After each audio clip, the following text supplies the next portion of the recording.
welcome to this episode of Unraveling the Veil with your host, Yara Rose, also known as Katie Mosier, from the yararose.com website. That is YARAROSE.com. Hey everyone, thank you so much for joining me today. You guys are in for a special treat. I am having my sister come on. She's willing to share a couple of her experiences with you today, and I'm so excited for that. Because how many times have I told you over and over again that if you follow your intuition, it can save your life. It can help you find a parking spot. It can create these amazing opportunities that you didn't have or wouldn't have received before if you hadn't followed it. And I thought it would be awesome to have someone else come on and share their experiences with times where they followed the intuition or just little nudges that spirit and the universe provided to them. And she's got 2 stories she's going to share with you today, and this is going to be awesome. So I hope you enjoy them as much as I do. Welcome to the podcast, Christy. Everyone, this is my sister, Christy. Hello, all. So Katie has some great messages here, and I just wanted to share some experiences that I've had along the way. The first one that I think of when I'm thinking of trusting my intuition goes all the way back to somewhere around 2006. And there was a period of time where we were living in a neighborhood in Ohio, and we had just had a new baby. So we just had all of the nursery and everything set up. And my husband was super comfortable in the neighborhood. And I just had this intuition. I had this gut feeling. And honestly, I kind of felt a little vibe. It just feels like something's turning or changing here. And I told him, I think we need to move. I think we need to sell this house. And he's like, you're crazy. We just bought this house 2 years ago. You have 2 years left of your college schooling. Why would we sell it halfway through your schooling? That doesn't even make sense. But as discussions were had, we did end up deciding to list our house. We redid our whole house. My husband's pretty handy, and that was great. We actually made money on the house, which is terrific. And we found this great upscale townhome. It was 3 levels, and our daughter got a beautiful brand new place to live in as she was growing. Going to the year I graduated, it was 2008. And I think many of you know the housing market in 2008 was very poor. And when we did our last drive-through of that old neighborhood that we used to live in, every third house was being foreclosed on. It was just very worn down and tired. And I was like, had we waited till I was graduating, we wouldn't have been able to sell our house because all these foreclosed ones would be going so cheap. Or, we would have lost money instead of gaining money on that experience. So I was just so grateful. And even though my husband doesn't always believe in these intuitions and gut feelings and the higher powers and all of that stuff, since then, he now listens to my intuitions and takes those into account and realizes, you know what, these have saved us in so many different ways that he truly believes that it makes a difference to listen to that gut feeling. Isn't that awesome? I just love that. And I just got to say, I got goosebumps on my arms. Yeah. It's always awesome because it's spirit validating. Yeah, I know. Cool. It's I even talking about it, I can still feel that vibe, that dirty, dark, it doesn't feel good. Right. Gut feeling, even to this day, and I'm not even there. Yeah. So I'm just so grateful that I did listen to that, and it saved us a lot of stress when I was graduating, and we had a 2-year-old, and we were moving 11 to 12 hours away, and it's just one less thing we had to do because we rented our townhome, so we didn't have to do anything other than we didn't renew our lease. Yeah. We just did a shorter term lease. So they were living in Ohio for college, and they were moving back home, which we all know I live in Minnesota. So it wasn't something where it was just, oh, you're stuck in that neighborhood. It was, no, we're moving. There's no option to stay here and wait the market out. We're moving. So that was huge. That's so cool. And I love that too, because my husband's the same way. He's like, I don't know what I exactly believe, but when when we come to a turn or something on the bike, and he'll be like, which way do we go? And I'll be like, let me check with spirit.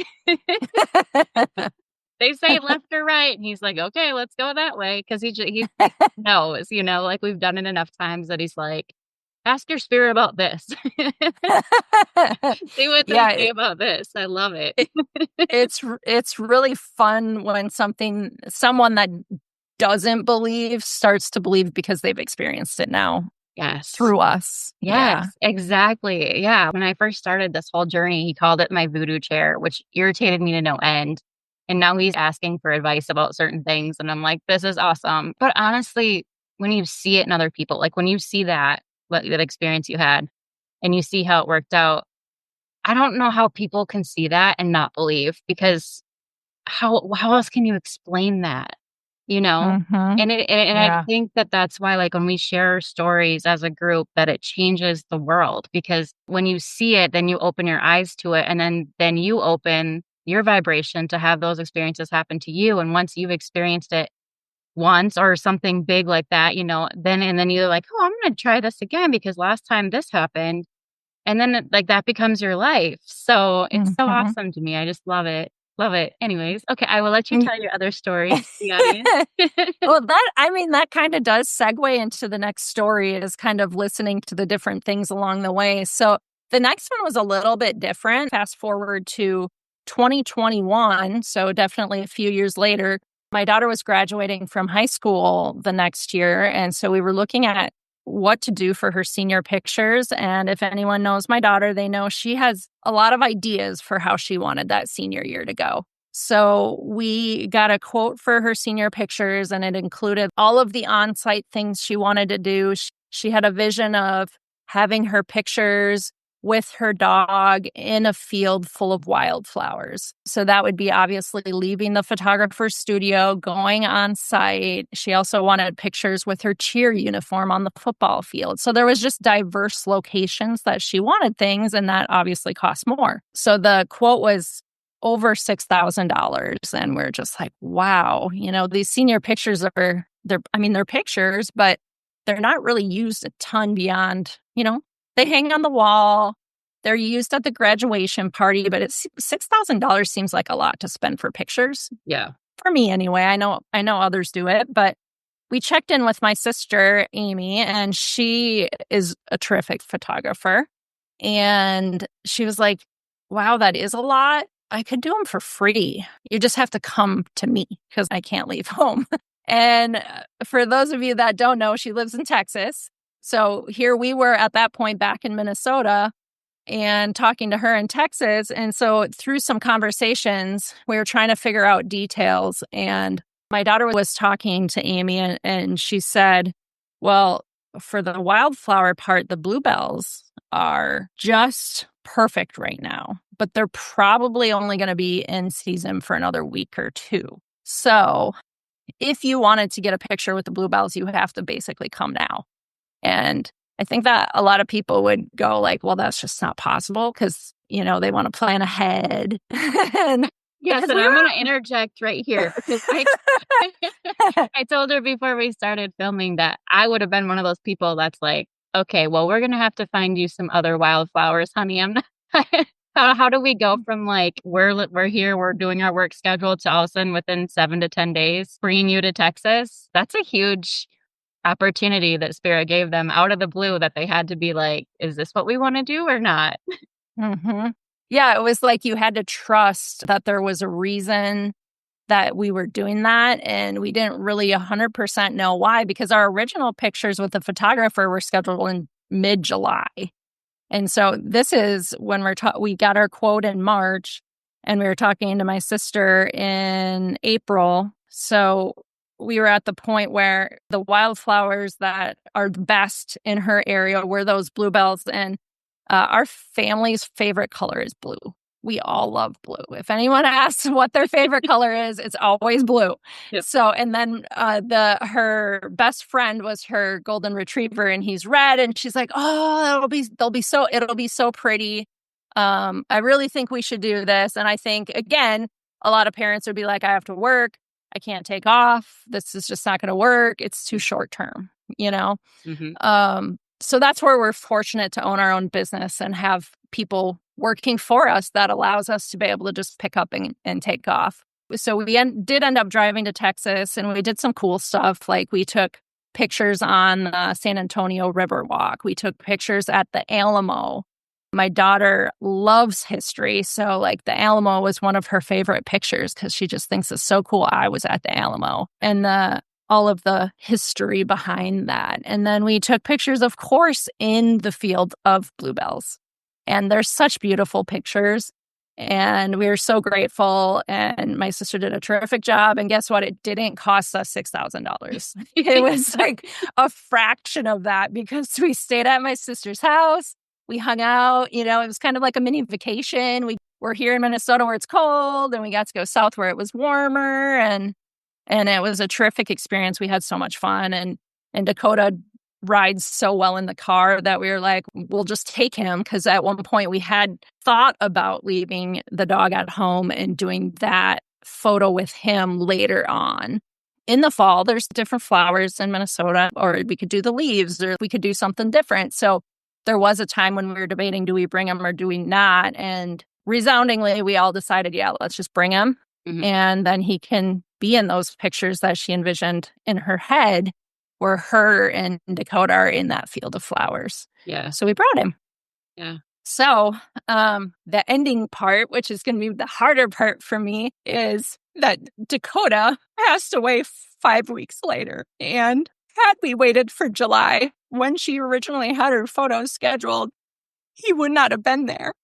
And she would not have gotten to take pictures with her best friend. And so we were just like, wow, it all makes sense now. Because we were actually thinking we were crazy ourselves. Like, it wasn't just we're like, everybody else is going to think we're crazy. But we kind of felt like we were crazy because we were like, yeah, let's just go to Texas. I mean, it's only a 19-hour drive or whatever, 16-hour drive one way. So with a dog. Why don't we just take this 80-pound 7.5-year-old golden retriever all the way to Texas with us in a car? So like we kind of felt a little bit crazy. Yeah, why not? And then, of course, my daughter has all her different outfits she wants pictures in. So she's got a lot of outfit changes in that car with us. We have our cooler, and it was a nice and cozy drive. Yeah, I was thinking, I think you even had a picture of him on top of all of that stuff. Yeah. Yes. Yeah. My husband took a picture of Dakota kind of just laying. We laid some of the seats down and put a blanket down because he was a shed like no end kind of dog. Yes. So we do have pictures of the road down. And after we had to euthanize him 2 days after Memorial Day, we realized, this timing happened for a reason. We changed because he wouldn't have been in her pictures if we hadn't. Yeah. So it's like honestly, you all, when, let me tell this part of the story. My sister's so brave for sharing this because this was so hard on them. I mean, this dog, I still remember, I don't remember if I did it as a podcast or if I did it on my YouTube channel, but I did do one on our dog, Kenzie. And their dog, Dakota, is actually a full-blooded sibling to our dog, Kenzie. So Dakota came from our family farm dog, Hope. And I remember my sister and I were riding in the field talking about these puppies that were unexpected. And we were talking about golden retrievers and how we have always had this soft spot for Homeward Bound because Shadow was the best. And we always kind of wanted our own little golden retriever. And it was here we have these I think they're like 3/4 golden retriever, quarter Walker Compound. And it's like this blessing that the universe just gave us that we weren't expecting. And we're like, why not? Why not get these cute little mostly golden retriever dogs? And then we'll finally fulfill that childhood dream of getting our Goldens. And then we have siblings, and then they came from our own mom. So it's just really extra special. So my sister had a Memorial Day party, and she actually had it on the Sunday before Memorial Day, and we were all there. It was a great time. But all of a sudden it was weird because we'd been there how many times before, and her dog Dakota started panting and breathing really heavy. And at first we were wondering if maybe it was like anxiety from all the extra people social there. anxiety. Yeah, social anxiety. And we were talking about, I do emotion code and Reiki. So we had talked about maybe doing one of those, but it was just kind of like I had this feeling in my gut that it was just, I don't know. My sister has all the parties. If she didn't have the parties, we would never go anywhere. But so it's like, well, she's had a lot of these parties before and he's never acted like this. So this is just kind of weird, and then as the party progressed, it seemed like he was just getting a little more, seemed like his breathing was harder. And I think eventually he threw up 1 or 2 times. And it was just, we were trying to we're trying to have everyone just have fun and be like, don't worry about it. You know, maybe he's just sick with something and it will pass. And I mean, he's okay. Yeah, he's having a hard time, but it will be okay. And it was kind of, I had one of these, like, and this is like, you know, hindsight's 2020, but when it came to the end of the party, we had decided to leave. And I remember walking up, you guys had the bonfire and then there was the people in the pool. So I had walked and said goodbye to everyone at the bonfire. And as I'm walking up to the pool, I see Dakota walk down off of your deck there from the pool. And then as soon as he saw me, he like, like ran in the opposite direction. But here I was like, oh, I'm just going to go, you know, put my hand over him and just tune into him and just see if he's all right. But when he looked at me and ran in the opposite direction, I was like, you know what? As a healer, I have to respect that he does not want me to do anything right now. And they'll let me know. They've let me know plenty of times if they want a healing. So I'm just going to leave him be. And then we left. And unfortunately, it got worse. Well, I mean, I think Memorial Day, it seemed like it was kind of, he was just still breathing heavy and throwing up every once in a while and wasn't he wasn't really eating and drinking normally. Like he would do a little, and this is a dog that would eat until he's sick as a normal. He loved eating. Yeah. So when he stopped eating and didn't even want to take a drink, we knew he was truly sick and we needed to take him to the vet. Unfortunately, Monday being a holiday, we didn't have an emergency vet in the area at that time. Our vet opened the next day. They didn't really do on-call things. So we took him in right away on Tuesday morning. They kept him there for about, I don't know, probably about 5 hours trying to figure out what was wrong with him. And they just couldn't figure it out. So then they referred us to an emergency vet in the Twin Cities metro area. So like a 2-hour drive roughly. Mm-hmm. And so my husband and my daughter, it was Dakota, like I said, he was her best friend and it was her dog. So they both dropped him off and they decided that they were going to keep him overnight and run some tests. And they put fluid in him just to see if maybe he just needs like IV fluid and IV antibiotic. And then they left him overnight to come home. And we received a call at 5:40 the next morning, and he was in a lot of pain. So their suggestion was to euthanize him. And my daughter wasn't able to do that because she wanted to remember him alive and happy and playing like a puppy. And so my husband and I went up, and we were able to be with him, and we watched him as he left our human world. And to this day, we still talk about how grateful we were that we followed those little nudges because the pictures are so beautiful. And now she has them forever. And those pictures just became like, I remember when we found out that he wasn't going to make it, he wasn't going to survive it. And I was just like, wow, those pictures, they just became gold to that girl. That $6,000 meant nothing, and it ended up being free, but she would have paid anything for those because she loved that dog so much. And it's just hard, but it was like, wow. And I remember thinking, is it too soon to say, oh my gosh, what a blessing from beyond that you guys got by following that thing that I would have said, this is crazy, honey. We can't get down to Texas with our big, I don't remember what ours weighs, like 70, 80 pound dog. We can't load it. And she sheds like crazy too. So it's like, we can't load her in our car and drive for 19 hours next week. You get wild. I mean, that's so brave of you to do that and to be able to be like, this wasn't what we were planning. We were planning on getting pictures in the summer, but this opportunity kind of just fell in our lap. It just fell in our lap. And we're like, yes, we feel drawn to do this. Yes, why not? And to be brave enough to be like, yep, we're going to do it. Next week, we're taking off. We're driving 19 hours. And the memories, just think of the memories that she had. I mean, you talked about going to the Alamo and stuff, but even like with him down there in that different environment, for one of the last main things that she was able to do with him, like that she'll have for the rest of her life. And it's so amazing. And I think that even on that Memorial Day party, he was like, this isn't my time. I want them to have fun one more day. They're going to have to deal with me plenty of times. like just let them have fun. And he came through for a session that we did like later.